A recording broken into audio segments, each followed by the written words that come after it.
নমস্কার, good morning সবাইকে। আরও একটা ডেলি ভ্লগে আমার এই চ্যানেলে আপনাদের স্বাগতম।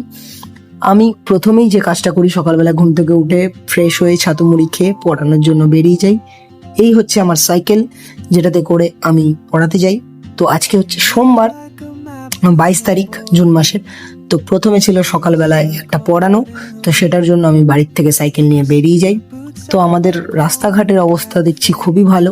বৃষ্টি যেহেতু আগে হয়েছে, কালকে হয়েছিল কন্টিনিউয়াসলি, তাই জন্য রাস্তাঘাট এখন অবধি খুব ভালো অবস্থাতেই আছে। হ্যাঁ, এই যে ভালো রাস্তার নমুনা। রথতলার এই রাস্তাটার অবস্থা সত্যিই খুব খারাপ, কারণ আমাদের এই কবরখানা মাঠ ঢোকার আগে একটা বর্দা ব্রিজ আছে, সাই করে উঠতে হয় আবার সাই করে নামতে হয়। তো রাস্তার অবস্থা প্রচণ্ডই খারাপ ছিল। তো তার মধ্যেও পড়াতে চলে গেলাম। টিফিন তো করেই নিয়েছি। দেখছিলাম সব ছেলেরা স্কুল থেকে ফিরছিল, তো প্রথম পড়ানোর জন্য আমি রেডি। পড়ানোর পরে বাড়ি এসে ফ্রেশ হয়ে গেলাম। ফ্রেশ হয়েই নিচে যাওয়ার জন্য তৈরি।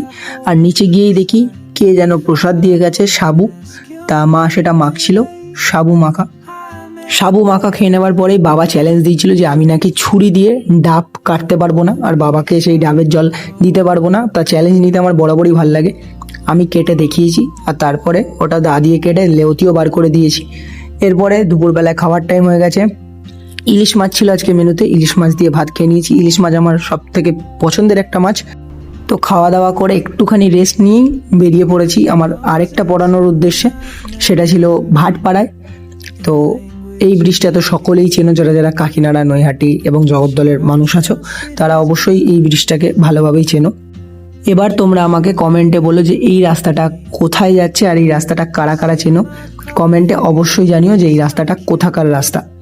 তো এখানে পড়িয়ে নেওয়ার পর আমার পড়ানো শেষ হয়ে যাবে এবং আমি পড়াতে যাব আমাদের এলাকায়। তো পড়ানো শেষ, এবার যাচ্ছি আমি রথতলার রাজলক্ষ্মী স্কুলের ওখানে আমার শেষ পড়ানো। তারপরে আমি বাড়ির উদ্দেশ্যে চলে আসব। তো পড়ানো আমার হয়ে গেছে। যদি ভিডিওটা ভালো লাগে তাহলে একটা লাইক করে দিও।